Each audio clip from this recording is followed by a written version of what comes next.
Welcome to the Gospel Addict Podcast. I'm Bryan. And I'm Jim Reski.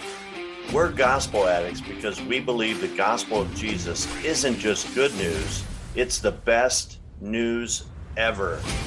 We're addicted to the gospel because it doesn't just start us out in the Christian life, it is the Christian life. Join us as we look at the Bible through the lens of the gospel. Thanks so much for listening. Welcome back to another episode of the Gospel Addict Podcast. I'm your host, Bryan, and I'm joined with a good friend of mine who happens to also be an author. And we go back quite a few years. My friend's name is Chris Bolinger. Chris calls himself an average Joe Christian, but he likes to write for guys. So he's really into writing men's devotionals. This is kind of fascinating because when I knew Chris, he wasn't in this kind of business. He was working as a product manager. There was a time when he spent close to 30 years working in the high-tech industry, but then he wanted to help small churches coming alongside their pastors and leaders, but that venture didn't work out so well. Since then, he has been the executive producer of a film called The Song, which I'm going to ask him about. But then he decided to write a men's devotional. Now, Chris and I know each other fairly well because we spent 2 years together in a men's discipleship program called CLC back in, I believe, 2013. But to my knowledge, Chris, you were not an author then. You had not written any books. So just briefly introduce yourself to our audience. Who is Chris Bolinger and how did you become an author? Well, really, you mentioned CLC, and that is really what made me an author. So I'll give everybody a little backstory. So you and I met, I think it was 2012 or 2013. We got started with CLC. CLC now stands for Christ-led communities. It used to stand for something else, but it's a men's discipleship ministry that's been going on for, I think, 40 years now. And the sales pitch for CLC was pretty tough back when we went through it because they had one program. It was 2 years. It was 2 hours every week you got together. And there was a lot of work outside the meeting time. So when I found out about this daily homework, homework. Yeah. Reading your Bible, memorizing 50 Bible verses, reading other books like Mere Christianity and books by Tozer and other great authors. But the sales pitch, when I heard it, I went to a meeting. I'm not sure if you were in the same meeting, but at Christ Community Chapel in Hudson, they had a meeting of men that might be interested in this. And they kind of laid out the program. And I said, oh my gosh, what a huge commitment. I'd never done anything close to this. I had done Bible studies in small groups, but nothing like this. But I was at a point in my life where, I could count the number of close male friends who were Christians on like two fingers. I knew a lot of men. I went to church with a lot of men. I worked with a lot of men. I played tennis with a lot of men. Really did not connect with men at any kind of a level below surface level. And I will spare the audience all the details, but suffice it to say that I was very wary of having close friendships with men. I viewed men as competitors in the workplace and just really didn't know how to be myself and to be open and honest with men. So then I decided to do CLC. We started off the program by basically talking about ourselves. I think it was about an hour per guy. And, when you have a group like this, you realize that, guys are the same. We all have different issues but I was intimidated by men until I got in this group and I realized that, men are just like me. They've got their strengths, their weaknesses, and we all need prayer and we all need each other. We need Christ, but we also need the support and friendship of other men. So I went through CLC with you for 2 years, and then I did they had just come out with a follow-on program called Next Step. So I don't think you did that, right? No, I remember I moved out of Oh town yeah, for you a went to short Hawaii. period of That's time. right. Yeah, that's right. Yeah, so you were gone. So like six of us did that next program, and took us about 3.5 years total between the two programs. And so in 2016, I found myself without CLC. We had we had done all that they offered. We had their two programs all done. You And I kind of went back graduated. to my graduated, right. We were CLC grads. And I kind of went back to my old ways where, I wasn't reading my Bible every day, and I wasn't hanging out with men, and I was just kind of going back into my shell a little bit. And I said, well, let me find a good devotional, because, I thought a devotional would kind of kickstart me and get me back into the word. And so I looked for a couple of months, and I just couldn't find one that I really liked. I wanted something that was encouraging. And I found that a lot of men's devotionals were more prescriptive, like, do this, don't do this, versus encouraging. But I also wanted to be challenging, because I like the challenge of CLC. So at the end of 2016, I said, well, I'll write a devotional. How hard could it be? And I discovered that it was actually very, very difficult.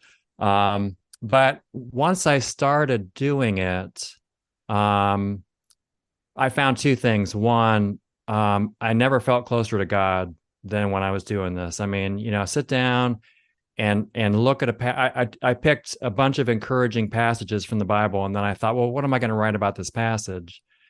And just contemplating it and praying about it, I just felt really close to God. I mean, there were some days where the words flowed freely. There were some days where they didn't come very quickly, but it was just a great experience for me personally. And I also found that I was getting back into the Bible. And about a third of the way into the project, I decided just to do Old Testament verses, because I had done most of the devotions that I had done to that point were Old Testament. So, and that became an interesting challenge, because I had read the New Testament quite a bit, but I really hadn't read a lot of the Old Testament. And I was committed to having at least one passage from each Old Testament book. So the entire year 2017 was basically writing this book, and a little later on I'll talk about getting it published and all that. You asked me about myself, and I started talking about CLC in the book. I do consider myself an average Joe when it comes to most things, including the Christian faith. I mean, I'm not a biblical scholar. I've never had a staff position at a church. I've been a Christian, for as long as I can remember, and, rededicated my life to Christ as an early adult. But I try to write for guys like me. I try to write for guys who are kind of kicking tires on their faith. They're kind of on the sidelines, if you will, if you want to use a sports analogy, where they know they should be doing more. They know they should be following Christ more closely, being a better leader of the family, but they're just kind of hesitant to do that. So I write for guys like that, because that's the way that I've been most of my adult life.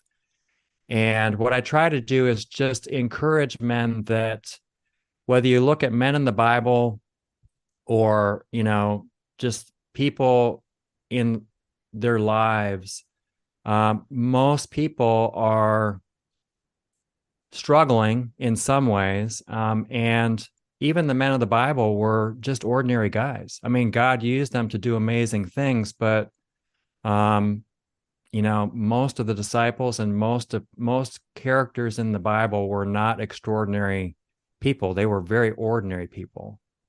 And so Yes. that's what I try to do in my writings. I write devotionals. I write for some publications online. And I do a podcast with another guy who is a CLC guy, and just really enjoying telling other people's stories to point people to Christ and the work that he does in ordinary people's lives. That's awesome. Isn't it amazing when you make a small decision, like when you made that decision to do that CLC program, like that was life changing. That put you on a whole Right. another direction. Yeah. And Changed my life. Seriously. Had you been like, nah, not for me, too big of a commitment, which by the way, I tried to recruit some of my friends to join our group, and I had the same roadblocks, like 2 years. I can't commit to a Bible study for 2 years. And but I'm so glad I did it. It was great, because you really do realize that because most men, if we're honest, are lonely. Like we feel lonely because like you said, we are so competitive. We're afraid to show that we're insecure, and what's great about this group is 12 guys getting together for 2 years on a weekly basis for 2 hours and just sharing our lives together. I mean, it's really powerful, and I was excited to join it, because as a navigator staff, I'm real big on disciple making and discipleship, and I kind of knew that this is going to be a great experience. But when I tried to recruit other guys to it, it was challenging. It was hard, but I'm so glad you did it, Chris. So Chris, me too. You were in 27 years in the high-tech industry. You're a product manager. I'm just trying to get from the point where you were trying to find a good devotional, you couldn't find one, and then you just decide, I'm going to write a devotional. I mean, that's not usual. Right. So is some of that because you were a product manager? Like you just all of a sudden made this like your project? Yeah, a little bit of it is. I mean, I started off my career mostly for software companies. I started off as an engineer, and frankly, I just couldn't cut it as an engineer. I was an okay engineer, but I wasn't as good as most of the guys around me. And so I went back, got my MBA, and moved into product management. And I really liked it because it got me, and I'm naturally an introvert, it got me out in front of customers. So I had to overcome some fears in doing that. But the goal of the job is to find out what customers really need, not what they say they want, but what they really need. And then to go back to the development team and say, can we build this? People are asking for this. Can we build it? And can we build it in a way that's better than our competitors can offer? And I had the good fortune of working for some really good software companies. So usually our product was the best in the market for, it was niche computer stuff, but it was really for the businesses that we sold to, we had the best product in the market. And so I kind of had this mindset of find what people need, find a need and then fill the need. That was really the back half of my career. And then at the very end of my career, 5 of us left Cisco Systems, which made our wives kind of upset because we all had kind of cushy jobs working for Cisco, which is a big tech company based in Silicon Valley. And we were in Ohio doing Wi-Fi stuff. But there was no future in it in Cisco. So we started our own Wi-Fi company in Akron. And that was a great experience for me because then I really had to, there were just 5 of us. I really had to get to know the customers at an intimate level and really find out what they needed and what we could do to meet those needs. So when I left high tech, I still had this product management mindset. And so I think one of the reasons that I wrote the book was I did see a need, not only in me, I couldn't find a devotional that I liked, but I figured if I can't find one, there's probably a lot of other guys out there that can't find one as well. Because the devotional market, like the book market in general, is primarily products that are marketed to women. And even with men's devotionals, what most publishers do is they try to attract the wife. So she'll pick this up and she'll give it to her husband. Now, the husband may say, thank you very much, and put it on the shelf and never look at it, but they got a sale anyway, right? So part of me wanted to offer something that men would want themselves and would actually read.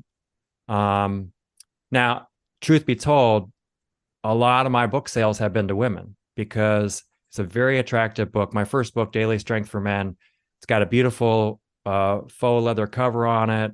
You open it up, it's printed on very nice pages. It has a great look and feel. And so there, yeah, you're holding it up. So about half my sales have come on the inspirational reading racks that you'll see in a supermarket or a gas station. People have seen it on the Turnpike, the Ohio Turnpike. They're at CVS. And so, people will be looking for a gift for a husband or a son, and they'll pick it up and give it as a gift. So I don't want to besmirch women buying books, because that's great, but I do think that was the only bridge I can think of between my high-tech job, which really did not involve much writing, and never writing for individual people. It was always, business to business. With my transition to an author, I think it's that I was just trying to be a good product manager. Well, let me say, I have both of your books here. For somebody who didn't go to journalism school, wasn't set out, wasn't necessarily trying to become an author, these are excellent books. You did a great job. I was just reading in the Daily Strength for Men. It starts out in Genesis, chapter 1, verse 1, the first verse of the Bible.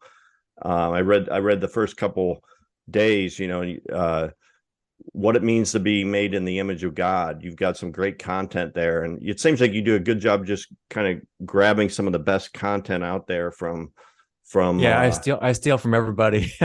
Well, and that's good, because there's a lot of it's better that it's not just many minds.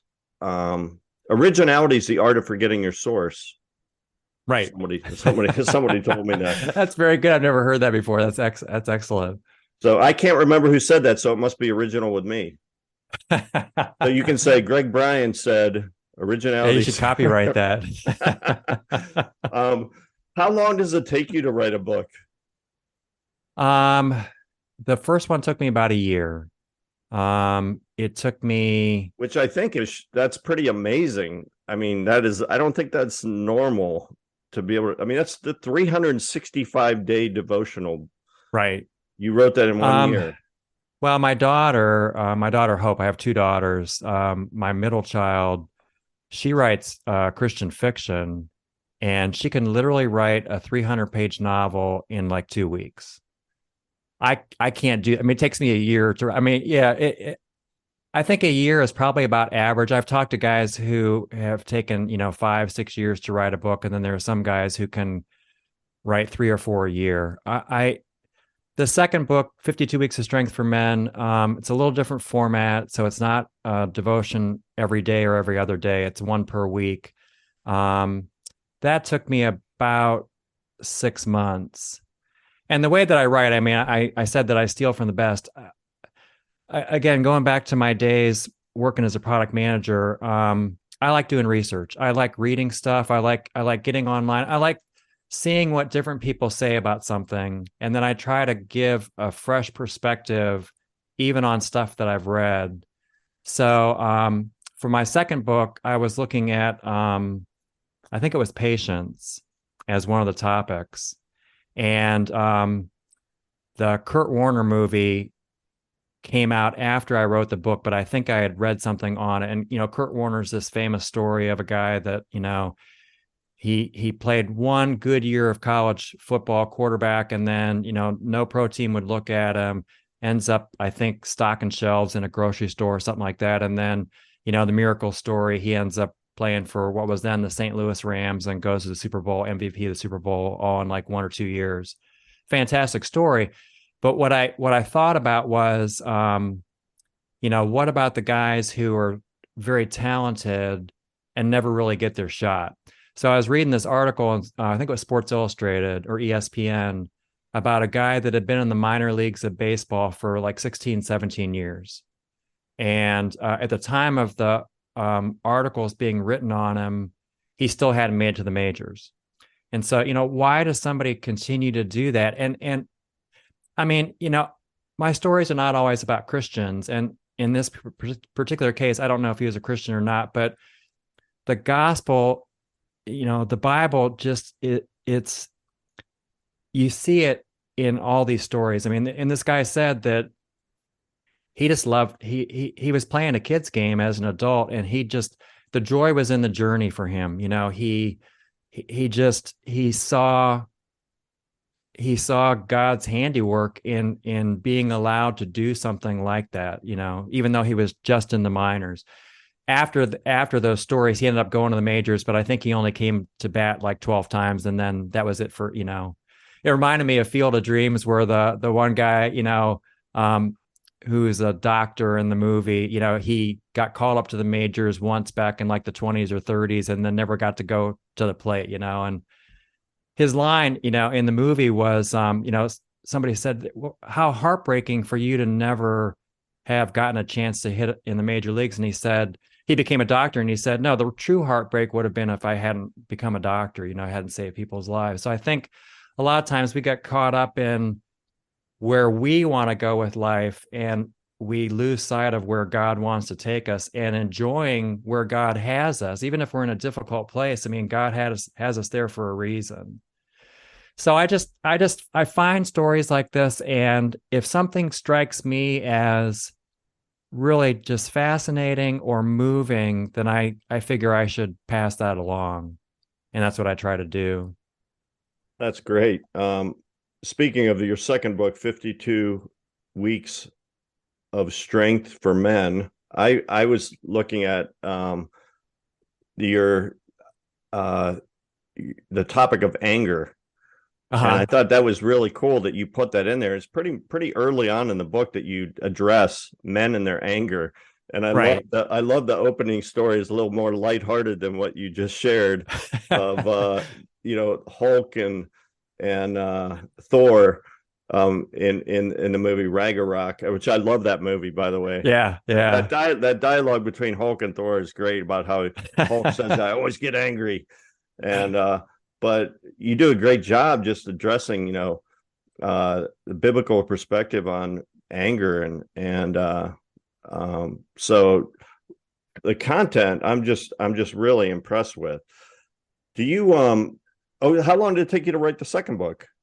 I think it was about 6 months. I mean, the writing process ends up being really long, because when you think you're done, that's when it's just beginning, because you have to proofread, and it's helpful to have somebody else proofread. And then if you get the good fortune of having a publisher accept your manuscript, well, you may have to make a lot of changes to suit the publisher's needs. My first book, I'd never written one before. I had no idea what format I should use, so I ended up having to shorten almost every one of my devotions by like 30%. So I had to go and cut because it just didn't fit in on the page. And then the other funny thing was, I thought it was a great idea because I love music. A really easy devotion for me to write would be to bring up a topic, have a Bible verse, bring up a topic related to the verse, and then here's a song with great lyrics that applies to this particular passage. You can't do that. They're all copyrighted. So I had like 20 of my devotions in the first book that were just basically very little of Chris's input and then long song lyrics. And the publisher said, you have to change all of it. I had to rewrite all of them. So that's why I think I was done with the original draft of Daily Strength for Men in about 7 or 8 months, but then rewriting a lot of it. And then I had a deadline. So that became pretty challenging to, when the clock's running and you've got to get stuff done, it's difficult, but I enjoyed it in some ways because it really kept me sharp in terms of, okay, I've got to make it fit and I've got to be crisp and clear in what I'm writing. So, but truth be told, I'd rather not have a deadline hanging over my head. Have a little more time. Does writing energize you or exhaust you? I think that for the most part, it energizes me, especially when I have time. If I'm sitting down and I'm, just in the early stages of writing a book, then I'm having a ton of fun because I'm researching stuff. I'm saying, oh yeah, I can use this here, and I'm kind of slotting stuff and putting it on the schedule. Late in the game or during the editing process, I think it exhausts me just because you've got to read very, very carefully to try to catch errors. And I'm terrible at reading my own stuff. And after a while, I don't want to read it anymore. I wrote it and I've read it like 10 times. I don't read it anymore. So I failed to catch a lot of typos in the second book until very, very late.